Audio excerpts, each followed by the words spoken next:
Hello, hello. So today it is my honor and privilege in our interview to interview Miss Amber.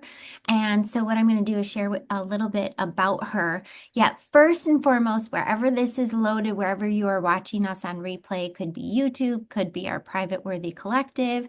It could be you could be listening through our podcast. I hope you will choose to click follow and have a subscription so you know what we have going on and when we have it going on because we continue to learn and grow, and that's what we do here. So I love introducing my sweet friend Amber Mariah, and we met before she added the last name. And we met during COVID in an eyelash business. And I will never forget me cleaning out my son's closet with a little earbud in, and I was listening to her doing a training from the laundry room of her mom's house. And it was a place in her life that she was completely vulnerable in her training to share where she was in life, where she wasn't in life, and where she was going. And I absolutely fell in love with her soul, her vulnerability, and the opportunity that she had to share from a real space that sometimes with social media, it can be really easy to like pull the curtain and just act as if nothing's behind there. There's no Right. junk in the trunk. And it was so incredible. And I thought, I have got to know this woman. We Mhm. earned a trip to Cancun, and We didn't get to go you didn't go because either, right? because of COVID. Well, they did go, but I did. Oh, yeah. No, I didn't go. I think we talked about it, but it was one of those where we were so honored to earn the trip. But Mhm. as moms, we were like, we could be really healthy and amazing, but if we get stuck in Mexico, if we were Yes. single, it would have been like party on. But because we're moms, we're like, that may not be safe. Right. So we've connected over the years, popped in and checked on each other, and I cannot wait for you to hear about what she's working on, what she's worked on in the past, what she's overcome, what she's working on now, in the place in which she's going. So if you're watching, she can inspire you right where she is, right where you are, and maybe what she has going on could be something for you. You get to decide. So please take the stage, Miss Amber. Ah, thank you for such a wonderful introduction, Maggie. Oh, man. So, yeah, my journey has been a journey. And let's see, gosh, there's been so many facets to it, really. When I started in the entrepreneurial, why is that such a hard word to say? In the entrepreneur space, um, I started not necessarily out of I'm going to start a business. I became an entrepreneur out of necessity because at that time I was a stay-at-home mom with an infant, and my little boy was about 10 months old when his dad basically abandoned us. And I was living 2,000 miles away from family. I had no family nearby. I didn't have a paycheck of my own because I had stepped away from my career in pharmaceutical sales to start a family. And I also had no access to our family's bank account. So I was in a really tough place. And I was married to a doctor, and we lived in a very small town, and he was gripped by his own demons, and he was struggling with addiction. And so I couldn't go anywhere for help because if I had exposed him, I would have put his medical license in jeopardy. And that's, he was my husband. I wanted him to get better and I wanted him to take care of us, right? But he was so consumed by his addiction that I had to figure out how to survive. And so at the time, the thing that I had in my hand was a camera. Mm. And I didn't even like, I was just like this hobby photographer. I was just taking photos of my dog and my kid or whatever. And the Lord spoke to me one moment, one day at church when I was at the altar, broken, crying, like snot coming out of my nose in such despair. And nobody knows the pain that I'm carrying right now. You know what I mean? But it was in that moment where the Lord really spoke to me and he told me, tell my story. And I didn't really understand what that was. But I thought, okay, well, I have a camera. Maybe he's telling me that I need to take pictures of this church. So I set a meeting and with our worship pastor, and I let him know what I felt like the Lord was saying to me in that season. And what was so cool about that, Maggie, was is that they looked at me um, as an answered prayer because they were praying and believing for a photographer to come into the church and assume this responsibility, this role. So at this time in my life, I've got a 10-month-old baby. I've got no access to money. I don't even know how I'm going to pay for diapers, and I'm just in a very bad place and I don't know what I'm doing. And God says, tell my story. Here's an assignment, right? And I tell you this because this is really where my journey began. See, that simple act of obedience, that simple act of showing up willing. At that time, there was no compensation exchange. It was literally a volunteer role in the very beginning. Now it developed into something, but in the very beginning, God gave me an assignment and it didn't make any sense, but I said, okay, God, I'm here. Use me. And through that simple act of obedience, over time, and it wasn't a long time, it was over a couple months, the church started to grow. And people were coming to the church and they were, and my senior pastor was like, oh, this is so great to meet you. How did you hear about us? And it was something that they saw on Facebook or Instagram. And that was all part of the story that I was telling for the Lord, right? So the church began to grow. People in the community start to ask, who's doing your social media? And next thing you know, I have this social media consulting business and photography business overnight. So that's where the beginning of my journey started as an entrepreneur. It was very squirrely. Oh my gosh, it was so squirrely. But we never went without, which was just so amazing. Fast forward a couple years, I was able to move home to Idaho and be near my family. And that was such an answer to prayer. In that process, I had to leave everything that I had built in Texas. And I had this business that was providing. And so I knew when I went across country that I was going to have to start over. And that was terrifying, but also extremely exciting. And so I moved home. I was 40 years old. I was newly divorced. I had a 3-year-old at that time, and I had to live with my mom. I had to live with my mom. And I never thought that day would come ever. I've always been her most independent child. But there's something about being so broken. There's something about being able to crawl into the safety of your mother. And so my son and I lived with my mom. And this was at the time that I was introduced to the network marketing business by a dear friend of both of ours. And I thought, well, if it's working for her, why not? I have nothing to lose. I have nothing to lose here.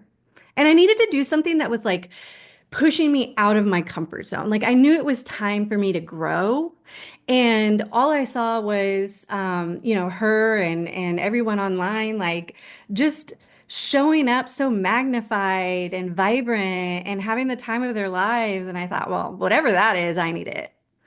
So I got into network marketing and I just quickly kind of applied like everything that I knew about social media. And I became my own best customer, if you will, and I followed the systems in place and I had a lot of success and it was a lot of fun.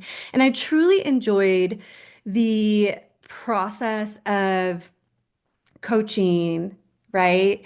Teaching, inspiring, walking other women over this belief bridge so that they could have that same transformation, right? That I had experienced, right? So I became super passionate about it. Um, and and I was literally showing up in my mother's laundry room. You talk about humbling. Like that's such a humbling time in my life. Like so humbling. Um, the pandemic hits, right? And everybody's trapped at home and my little boy is not going to school and my mom was really just such a catalyst for taking care of him so that I could really step into this place of leadership and yeah, so I just showed up and I just did the thing, right? I showed up messy. I showed up scared. I just showed up and did it anyways.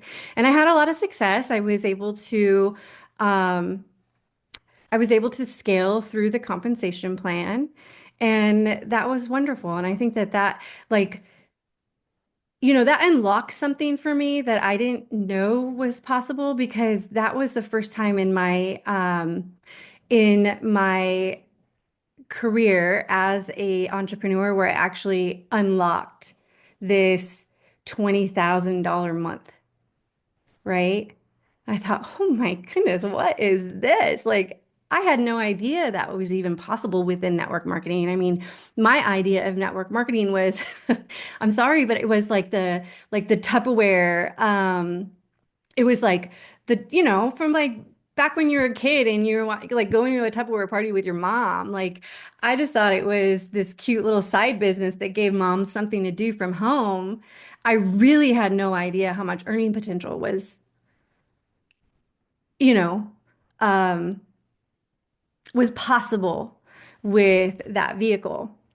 So, um, that was just a really, really neat experience. And I had a lot of fun. But that did come to an end, and it came to an end in such a heartbreaking way.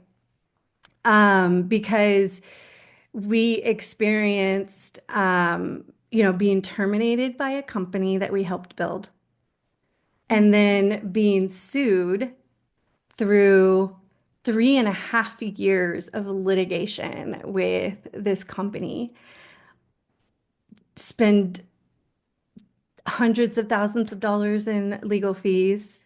Literally, like everything that we made, we turned around and put back into, legal fees. And the shame and I don't know, the depression that kind of followed that season was very confusing because here was something that I worked so hard at. We all did. And it was just ripped out from underneath us because we had differences of opinions. And through that process, I think the biggest thing that I learned in that was you have to own your own platform. You have to own your own platform and you have to start really showing up and running your business like a true CEO. You see, we had built this training group with 25,000 women and um but yet we couldn't tap into what we built because we had built it off the back of this company rather than funneling everybody into our own email list, self-sustained platform, that kind of stuff, right?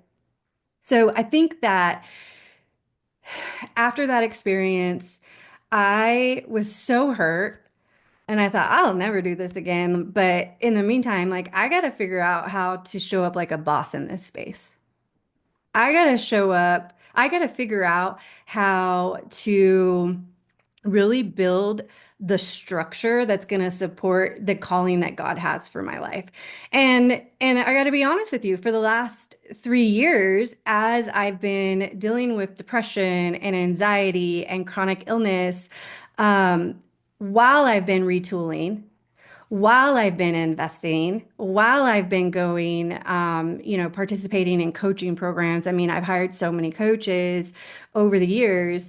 I've been building this infrastructure underneath me for the call that I knew God had in my life, but I didn't know what that call was. Um, but I've just been super diligent and obedient in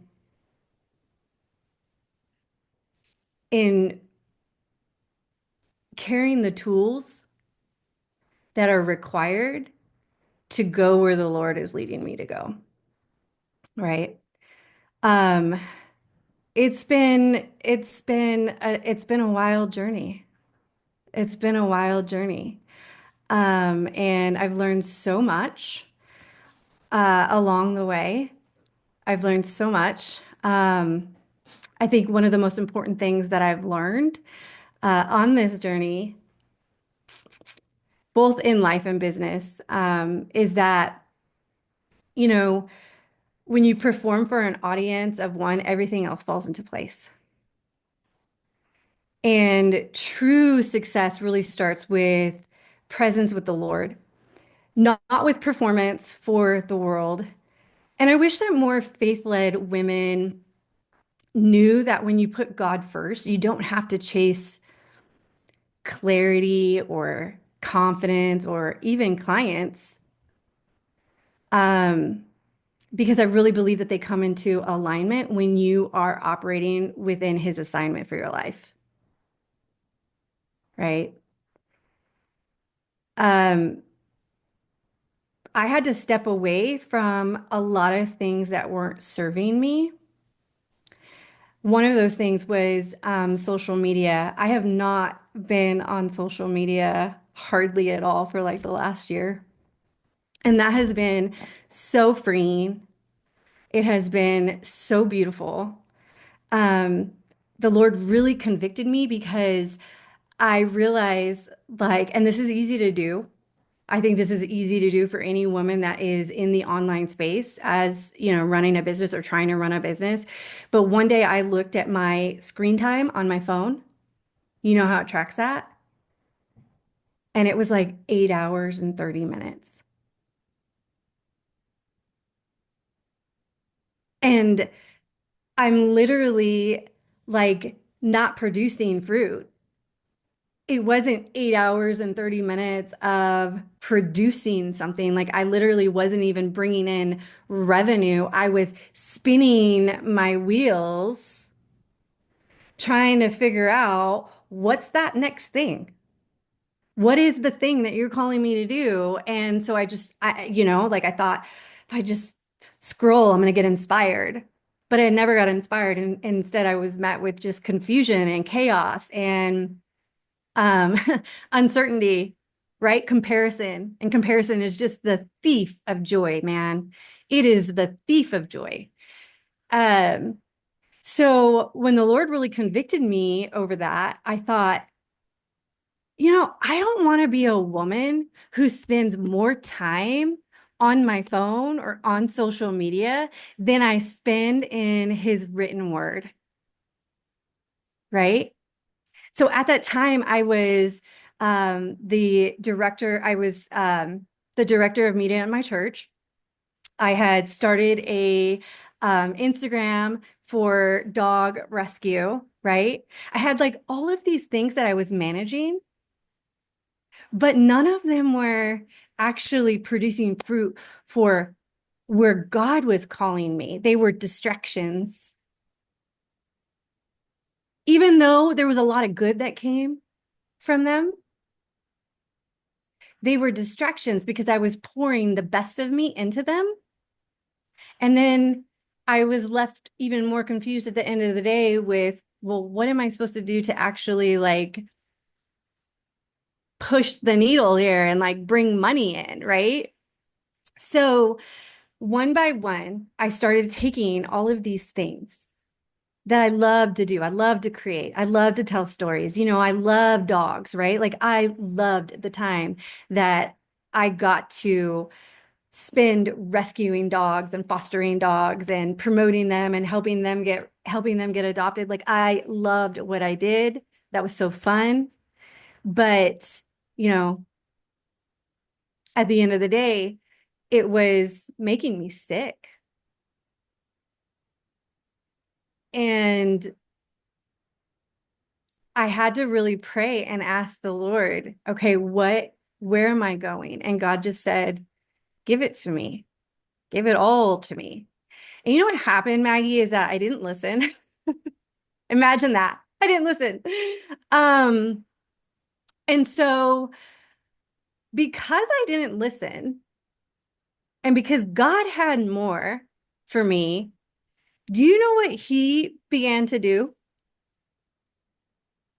He began to take things away from me.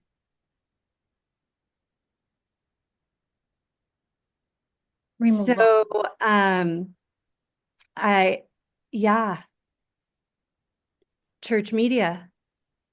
Um, I experienced church hurt in a way that I had never experienced before. And when I sat down with the Lord and I was like, why? Like, what is the lesson here? Like, I'm so broken and I'm so hurt. This person of authority just hurt me so deeply. And the Lord released me from ministry, from the church. And that was, oh my gosh, I thought that was going to kill me because that was really all I had known, right? Um, so he separated me. And I don't say this, God doesn't ever separate us from him, right? He didn't separate me from him. He actually reconciled me to him by removing this golden calf that I built for myself through the ministry that I was building and leading there. I had made the ministry part of it more important than seeking him.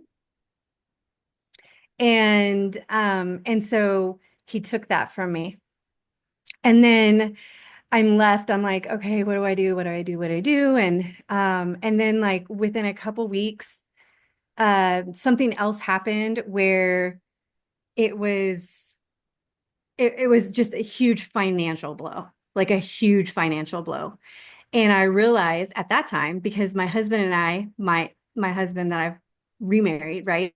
My wonderful husband, Steve, who's awesome. We were living in two separate homes. And that's just how we met, in two homes, right? But when we got married, we didn't reconcile, or we didn't like come together because we didn't want to disrupt my son at first. And so we tried to make this situation work where we lived in my home and then we worked out of his. But what was happening was is that he was leaving our home to go to his to work. And then he would spend all day there. And then he would come home at like 8 o'clock at night. And there was like no time as a family, right? So I'd been praying about, okay, what is this going to look like for us to have a home together? And then all of a sudden, just some major financial things just like happened where it was like we couldn't sustain two homes anymore. And I was forced to sell my home so that we could move in as a family into his home and then pray about where God was going to, take us as a family as we looked for a home together. But like that was so hard because this was a home that I literally saved for and was able to get into while I was working out of the laundry room of my mom's home. So this home was so personal, like deeply personal, because I just didn't know if after like divorce, if I would ever be able to recover again, if I would ever own a home again. But God said, right? And here was this home that was 9 doors down from my mom. So I moved out of her laundry room 9 doors down so that, we had our own space, but my structure as far as like support was still there with my mom and my son. So when like I couldn't afford it anymore, I was devastated.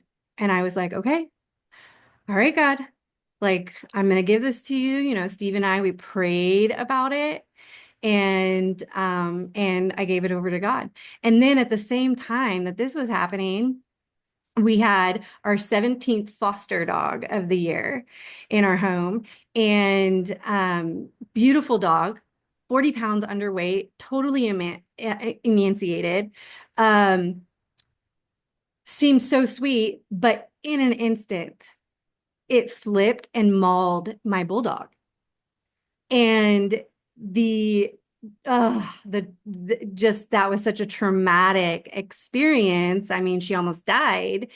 And then my son witnessed what was happening, and my husband and I had to like literally strangle this dog off of our bulldog. It was such this eye-opening experience. And my husband, this is where he drew the line in the sand, and he was like, "All right, like we're done fostering for now. Like you pour into everything and no more. Like you've done everything for this, for these dogs, and we need to take a break." So one by one, God just started taking these things from me. And then I was like left with like nothing. You know what I mean? And I'm like, what do I do with this? What do I do with this? And so I just felt so convicted. Like I'm never gonna be, I never again will I be the woman who spends more time on social media than I do within his word. And so the first thing that I do every single day is I spend time in the word. No more scrolling the phone. I mean, I'm not obsessed with social media anymore, which is great. Like God like totally freed me of that. Um, but now like I crave this. Like I crave what he says here. And I can't get enough of it. And then I've just like discovered that um I'm gonna give you a tip, Maggie, and maybe you're already doing this, but I am, when I'm reading, sometimes it's just so hard to really understand what is happening here in the Bible, right? And you're like trying to wrap your head around, okay, like what is the context of this, Lord? Right? And so one day I started using ChatGPT as a theologian. And literally, it has just totally transformed the way that I study the written word.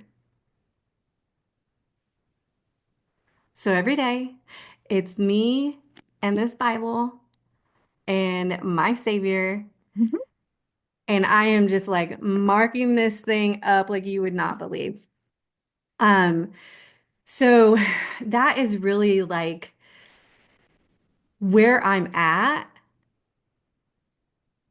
And there's been some things too that have happened, like with my health. I think I mentioned like I was dealing with mental health, which was a byproduct or symptoms of chronic illness. And in this last year, like I've had to do a lot of healing, physically healing, and which has been this beautiful, beautiful, like glorious process, actually, like recovering from autoimmune and chronic illness. Uh, what I realized, like big picture, is that God was pulling things away from me. One, because I couldn't surrender them myself. Like I couldn't just step away myself. So he was like, okay, I'm gonna be a daddy here and I'm gonna like, do it. I'm gonna do it myself. I'm gonna take it from you. Um, I've learned not to question him in that. That's maturity. That's a lot of growth there. Um, but I really think that he had to do that in order to get me to a place where one, I had no place to look but up, but two, so that I can really finally heal my body from the things that were plaguing me and making me so sick. And I was not giving my body the attention, my health the attention that it needed because I was holding on to all these things that were keeping me so busy and so occupied. So, um, this last year, I have spent just so much time uh, in relationship with the Lord and recovering, healing my body, being more in tune with just my health. It's been a really beautiful thing. Not gonna lie, it's been scary sometimes because, when God asks you to surrender,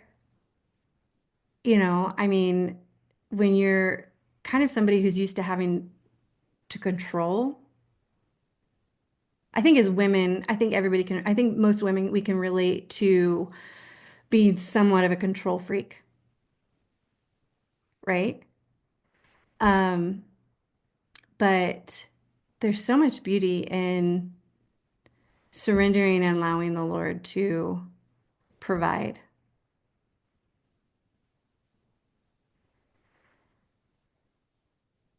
Where I'm at today is I have so much clarity, so much certainty, so much hope because I know where I go in this next season of life, I'm building something that is truly ordained by the Lord.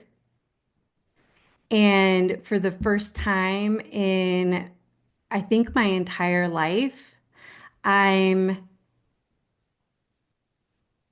I'm excited about the journey and the process and not the outcome.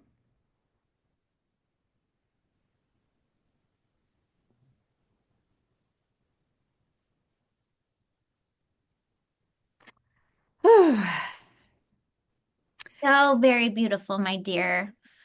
Such an incredible process in which you've allowed yourself to pause and create space for yourself. Yeah, it's been just a beautiful year. There's been so much realignment that has taken place. But I think the realignment that I'm most proud of is the realignment of my soul,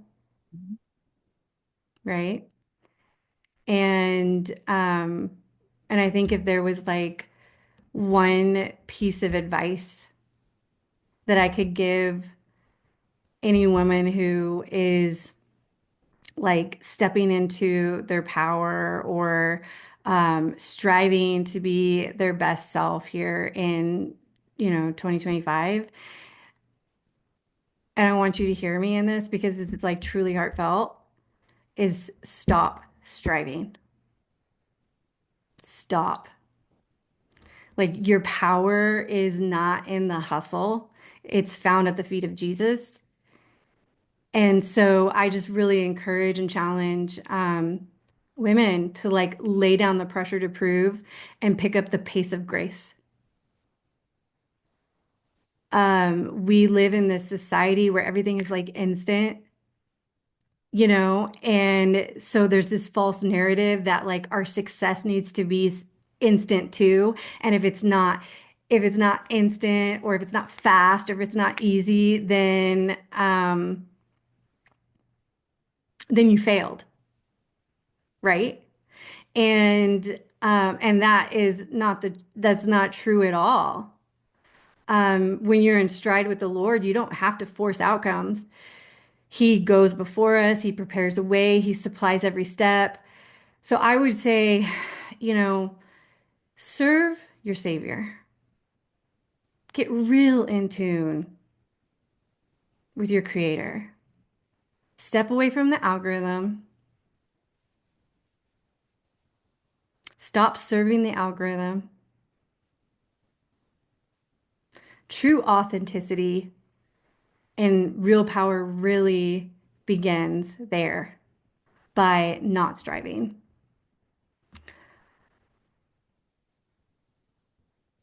And then I would say the other thing that I recommend for women in this space is to retool and stay relevant as far as structure and systems that you need to have in place in order to carry the call that God has asked you to carry.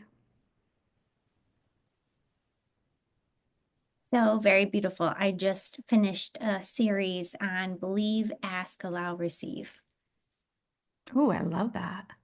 and recognizing that when we create things with ease and grace, what a difference that makes, because then it isn't that push energy.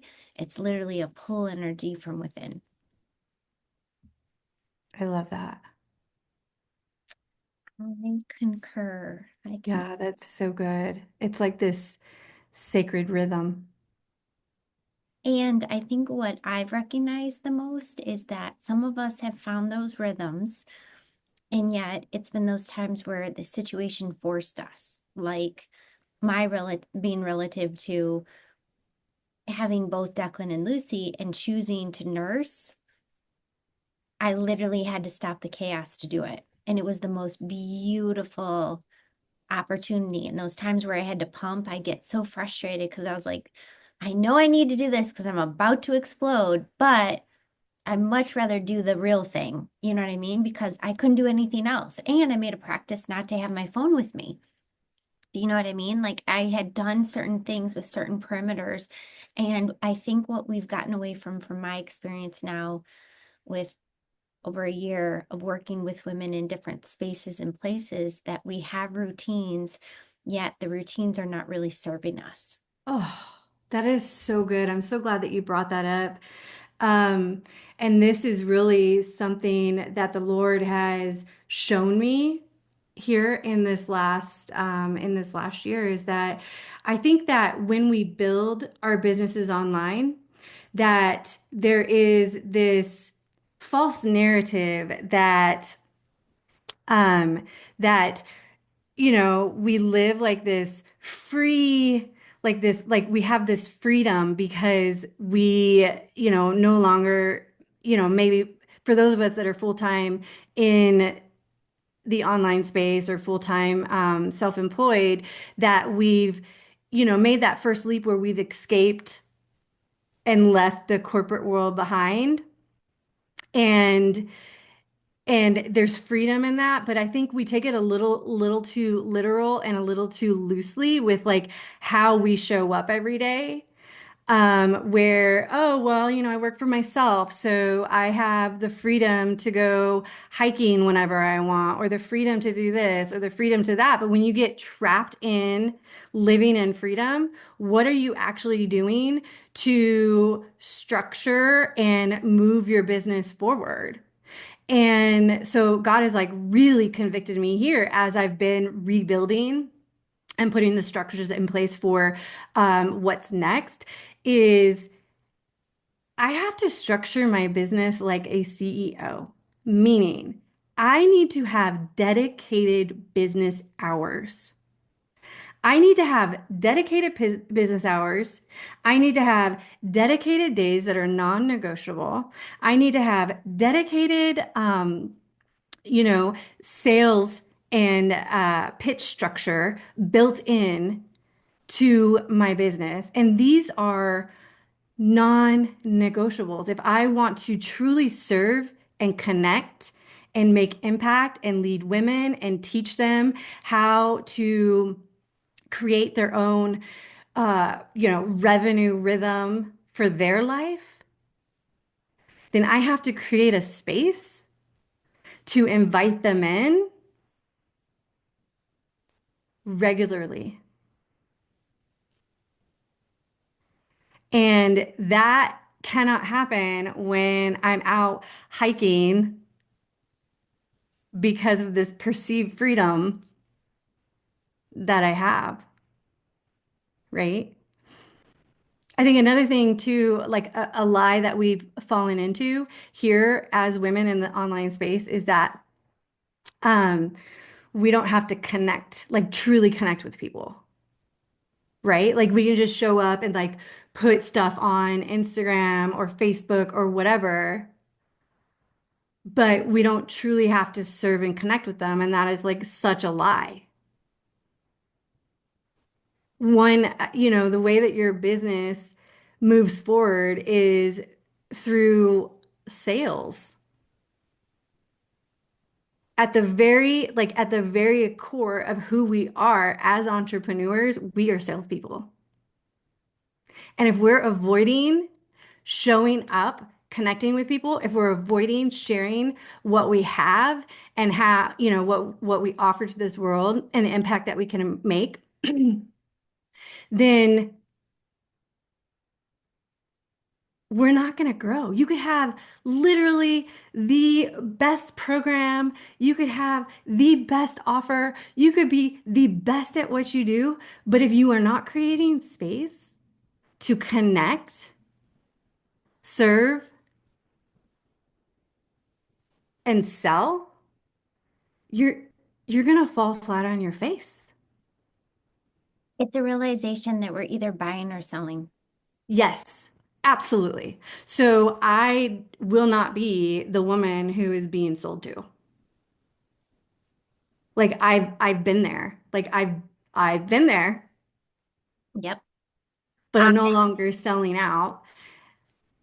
I was gonna say a good visual, I thought, since we last worked together. Oh, where did I put it? I finished. Oh no, I put it away. I put it down here. So, talking about rhythm and routine. So, when I started my digital course last August, and I only know that because I dated it, it was August 2024, and this gift was from Angela. And I literally filled this every single day with prayers. I love that. So that was one like routine. And then this, I know you'll remember, I have now done it 600 days in a row. And so what's so beautiful is I have the different days and I can see in, so on this day in December of last year, allow the overflow and abundance to glorify him and give like never before, a conviction in my heart to pass it on.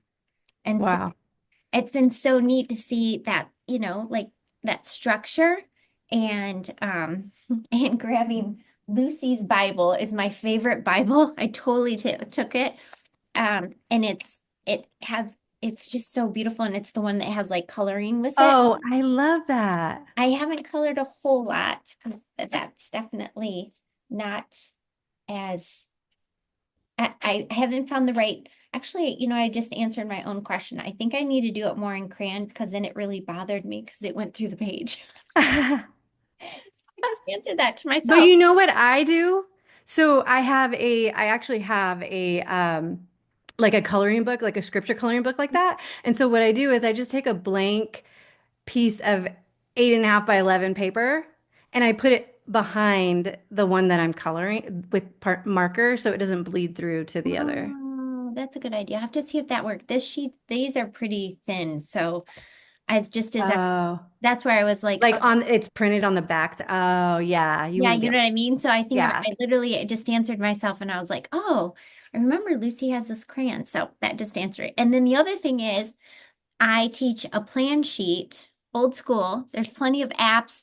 There's now, I saw this thing, it's called Skylight Calendar, and it's a giant calendar that goes up on the wall that you could Hmm. literally touch screen it. Oh, yeah. Love tech stuff, but this was a visual I needed to have for myself so that I could see when and how, especially in the transition of summer, because I'm really specific about when I work, how I work. And something I learned in Mary Kay years ago was there's three parts to a day, and Yeah. we get to choose how many parts we work. Right. Some days it might just be one part, sometimes it might be two. And if we're working all three, we're missing the boat because that's too many sections without proper rest, Hmm. and refresh because I'm greater when I have a refresh. So, yeah. So a few systems since. So, Well, I love that. And also, I think what I love about the planner is that it's tangible. So because because we're so digitized in everything that we do, it's like I really truly believe that we should have these times where we're planning that are we're not on our computer what or on our phone, right? Like these are parts of our business that we could absolutely master and own without being stuck in front of a computer. Well, and I think for me, what is humorous, because I'm going to show you, and I know you're not going to laugh because you're going to be like, oh, she's still doing that? Yep, still doing it. Um, I haven't made a spiral yet, and my assistant's gonna laugh because we've been working on it for a moment. I love certain things to spiral, like my workbooks and things that, like, journals and things that will stay intact. But I have an old school binder. It's my goal sheet, and then I have the sections for my daily, and then I have specific outlines. I used to carry my clients in here, but now my clients are so much bigger. And so they have like their own folder, and that Ah, I really don't want to take with me. no.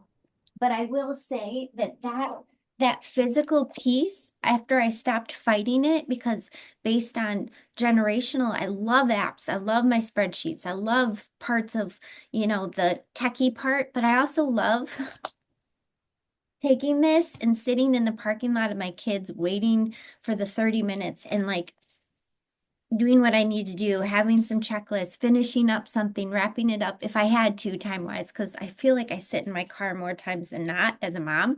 And Yeah. I'm not going to see clients necessarily in my car unless I absolutely have to.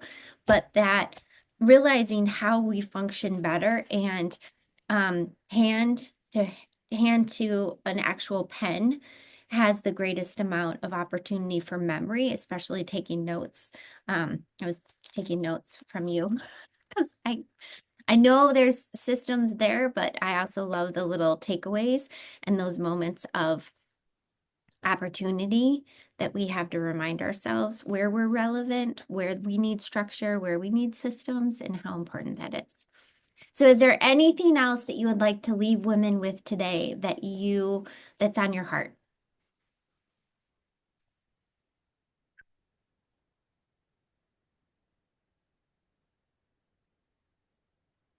Yeah, I just I really, really, really can't express enough how important it is to create that sacred rhythm for you. Um, and for me, that includes time in the Word, it includes journaling, and it includes devotion and worship, even sometimes creative expression. It also includes, walking, some form of physical activity. And also it means showing up um, together getting dressed for my day, doing my makeup. Because there was a long season where, again, I'd fallen into this trap of, oh, I work for myself. This is freedom. But when you are not put together, you play small. You do. I really believe this because you miss opportunities when opportunities present themselves to either hop on a Zoom or film something like in the moment when like God is like downloading it to you and you're like, "Oh, I really need to film this and put this out there or whatever." But if you're not together, what happens is we miss that opportunity. We say, "Oh, I'll do it tomorrow or I'll do it the next day," and then it never gets done. So I definitely, recommend, highly, highly recommend that if you are not prioritizing getting ready for the day, that's something that it needs to be part of your rhythm, whether you wear makeup or not. Um, and then, and then the thing that really creates freedom is structure. And so, like with your business, like having those systems in place, because without structure, your ambition really can become chaotic. But when you have systems in place and you know exactly what it is that you're going to do today, and you have your standard operating procedures, and um, you have your revenue procedures. When you have all of those things in place, then you show up with such clarity and such certainty that you don't squirrel. Like you show up with so much intention, and you can literally get so much more done in a 2 hour time block than you could if you had 8 hours without systems. So definitely, and if you want to scale and if you want to do anything in this space without losing your soul, you've got to build the structure that is going to carry your call and doesn't burn you out in the process, right? I agree. Yes. Yes, yes, yes. The steps to success for sure, and that foundational outline, which is more of the same, more of the same, more of the same, more of the same, and always being able to offer someone more of your gifts.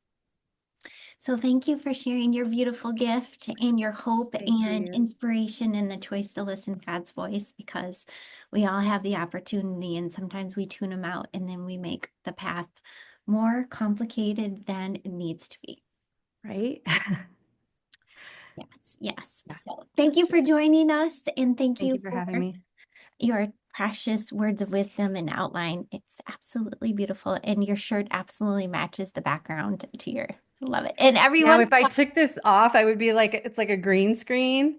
So let's see. I don't know, I'm kind of like disappearing. and every once in a while I saw Rudy in the background. I was like, oh, Oh, speaking of which, it was so yeah. cute. It popped up on the side. I was like, oh, hi. Yeah. Look, I'm gonna show you real quick. Oh, not that. Um, oh, how do I do that?